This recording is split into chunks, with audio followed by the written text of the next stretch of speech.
Hi, this is my first YouTube thing. Try it out, see what it's all about. So I'm gonna be horrible at editing, and what you see is what you get pretty much, and I'm trying to figure out this computer thing. I'm like, born in the wrong generation, I feel. And it's funny because it looks like sun on my face, but there's barely any sun out, so it's very misleading. There's no lights on near me, so I'm just gonna go with it and pretend it's sunny because it was actually just snowing earlier, and so, I mean, I didn't even know it was supposed to snow. I was out to eat when it was snowing. So, I'm just trying to, I'm sober, so I know how to do AA things, and I know how to, say my experience, strength, and hope, and just hope for the best of that type of situation. My name is Pat Ross. I'm an alcoholic, but just for my own anonymity, but I'm cool with it. I'm very public with it locally. Not public and whatever. I'm not a public person, so it don't matter.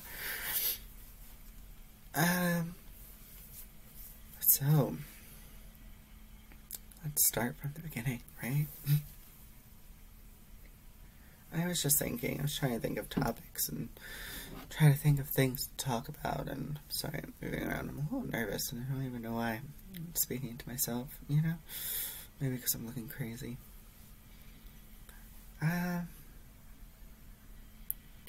Let's talk about life.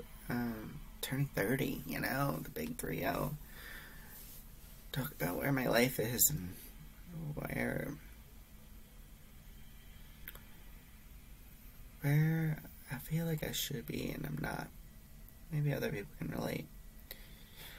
So I'm 29, obviously. I just talked about turning 30. My birthday's in January, so it's December now. So I don't know when I'll post this. It could be like 35 by the time it gets posted. So I don't even know how to do it.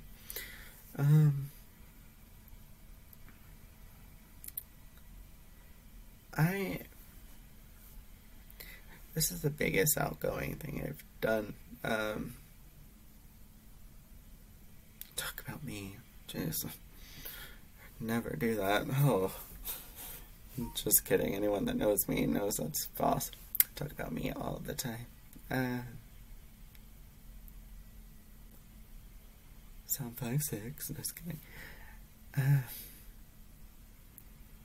Turning 30 it's very exhausting. I was just thinking, I work at a local place, Starbucks, and I've worked a lot of places in my life.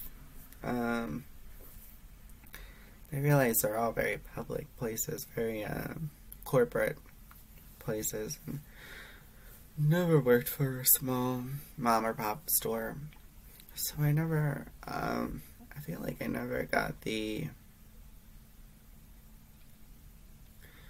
I feel like there's different kinds of respect that people get, and when you work in a mom and pop spot, you can have your boss, like the highest person, say, "Wow, you're doing a great job," or notice you.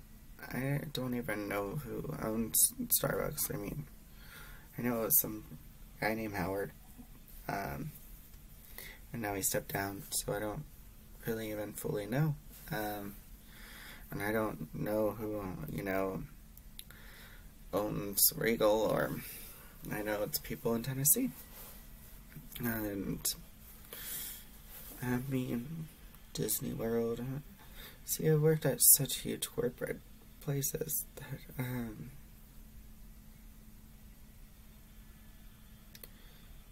sometimes you just don't feel fully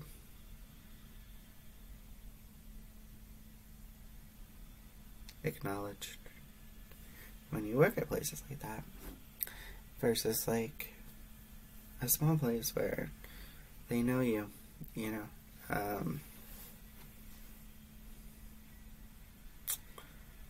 and I also don't think thought I would be working there at all, even in general, let alone when I'm 30,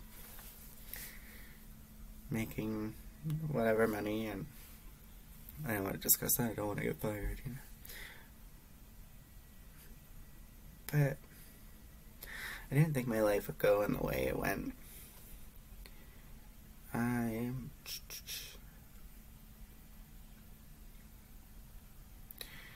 a very quiet and shy, loud, outgoing person. I know that all doesn't make sense, but it does. I'm very quiet and shy about my personal things, about me personally, and it's very hard for me to warm up. I mean, but yeah, I'm gonna go and tell you guys probably everything. 'Cause in my head, I'm just gonna think of this as therapy more.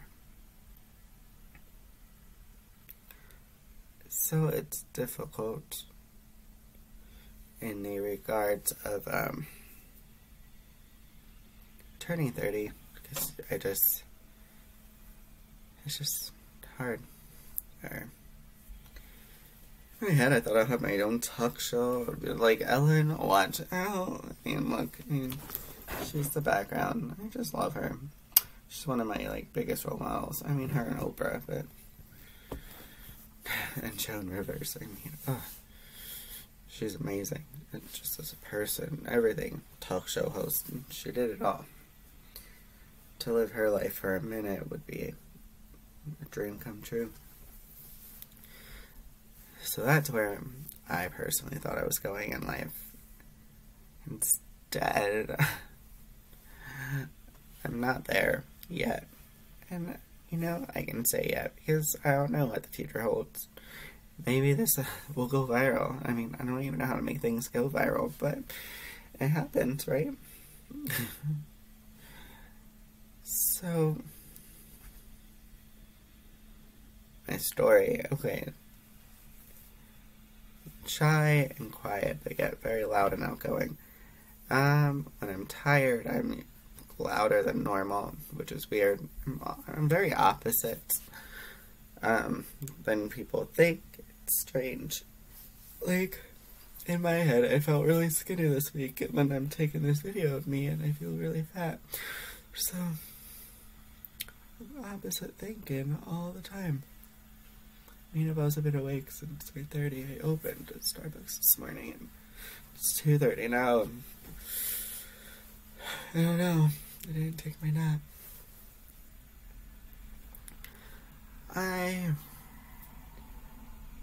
That's what I thought I would be doing right now, is having my own talk show. I mean, the Chelsea Lately Show, and, all those shows I love to watch. I obviously really love strong female characters, because I didn't really, not characters, people, I didn't really name any male ones. I just noticed. I mean, I saw David Letterman live. That was really cool. Hoping to see Ellen in February. Signed up to see her show. I just haven't heard back yet. So, just saying. I'll be in LA.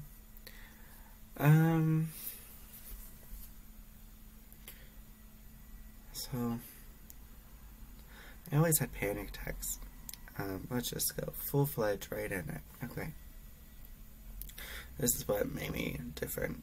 Okay, so when I was younger, I have a horrible memory. And they told me, they tested me, I have a really bad memory. And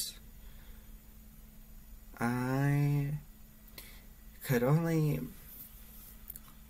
the reason why I wasn't in the lower end classes in school was because of my verbal skills.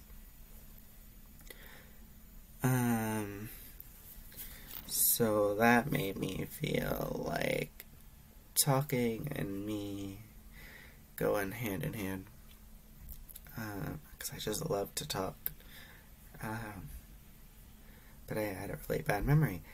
So I figured, well, it probably means I can't be an actor because you just remember all those things and remember all those scripts. So I was like, well, if I can't remember the scripts, I can always have my own talk show because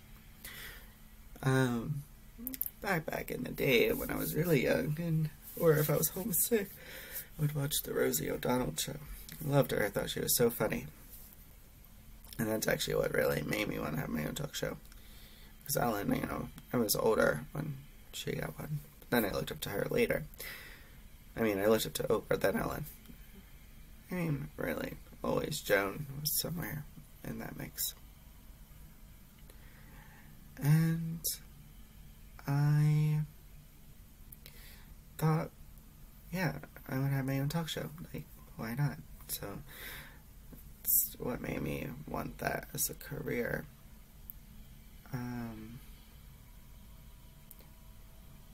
Then, being socially awkward probably happened when I was 13. I was bullied here and there, and I was made fun of, and I was called gay, and I didn't really know what that really entailed or meant or whatever, and I knew I was different, I just didn't know how or why, and I looked in all the wrong places in life, and one thing led to another. Gay chat rooms, they were a thing back then, and I was, sexually abused when I was like 13.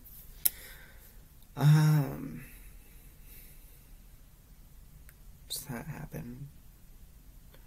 That made me more quiet in front of strangers. I was still loud and talkative in front of everyone that knew me. So it was like I had two personalities once that kind of happened.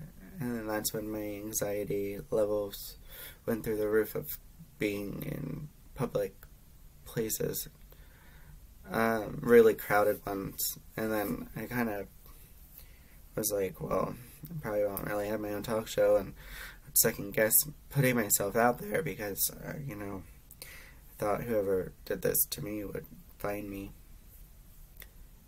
So I had this fear. It was all fear-based. And I've learned that later in life, obviously, and so now I am almost 18 months sober, and I talked about it with one of my sponsors when I did my steps, and they were saying how they're probably afraid to find me. They're more afraid to find me than I'm afraid for them to find me. And I shouldn't have that as a fear. And that I would have to make an amends to myself for holding that fear against me. I blamed myself because I put myself in that situation.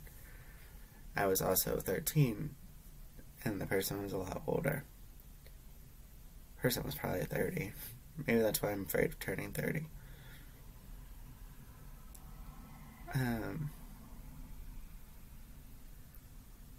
But when I was on that gay chat room and people found out how old I was like a hit commodity, A lot of pervs, I guess, were on those sites, and it boosts your ego when people find you attractive, but they only find you attractive for all the wrong things.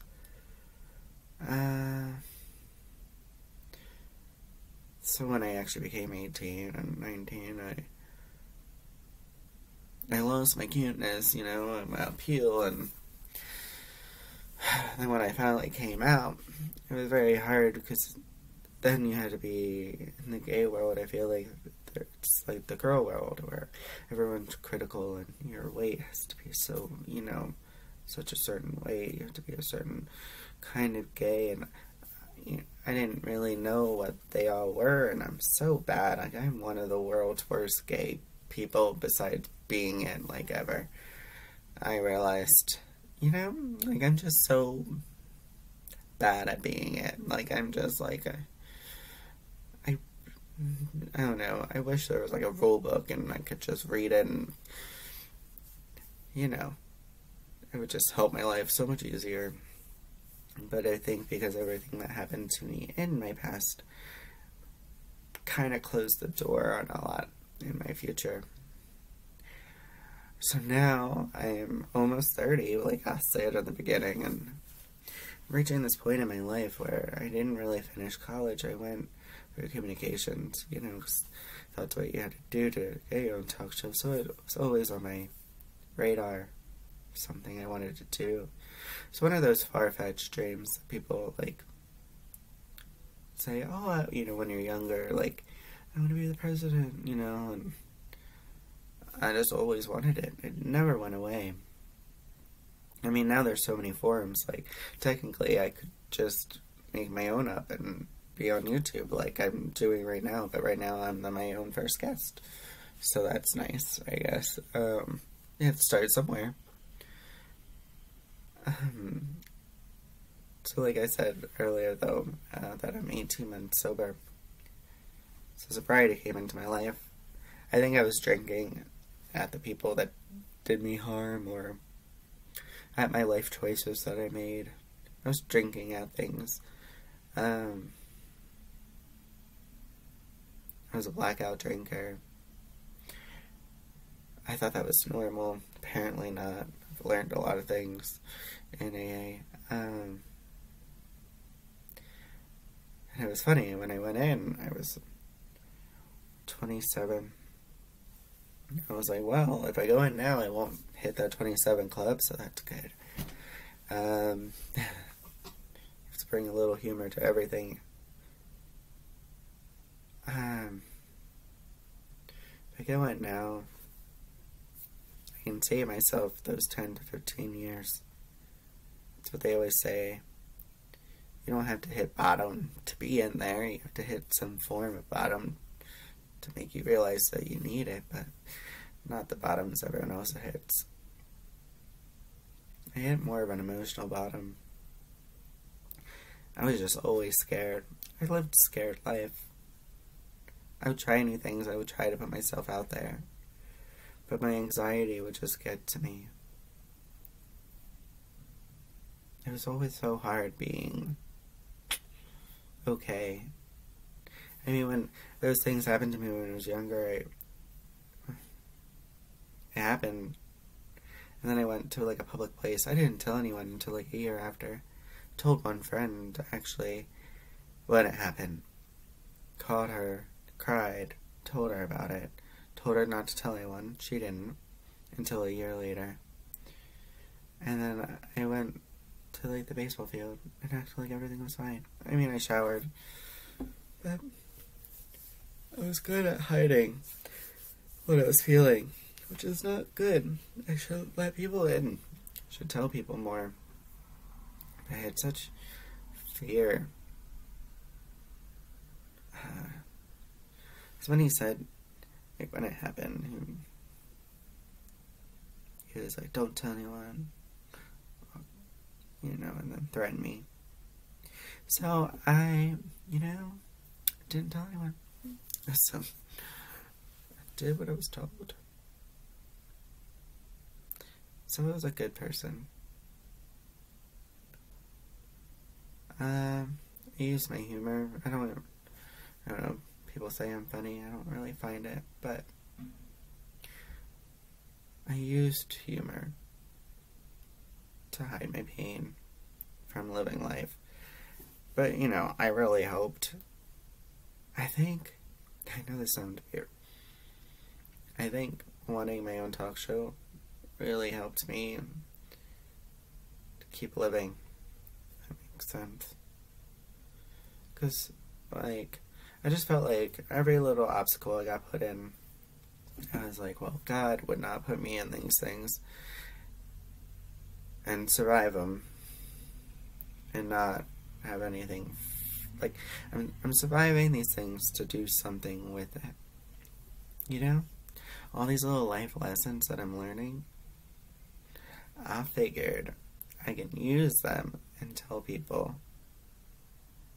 well, That's what I'm gonna start doing now. So this is my first video, and it's just to get to know me and turning 30 and the ups and downs about that. I spoke for 20 minutes. It's how much you really need to do in an AA meeting too, when you share your story. So that's, all you really got from me. I'll start with a half-hour show, and you can pretend the rest of the minutes were commercials. And you fast forward them without actually fast forwarding them, so you're welcome. I saved you a step. And thank you for listening to me. If you got anything from it, or if you have advice, I mean, I get it. Everyone's a critic.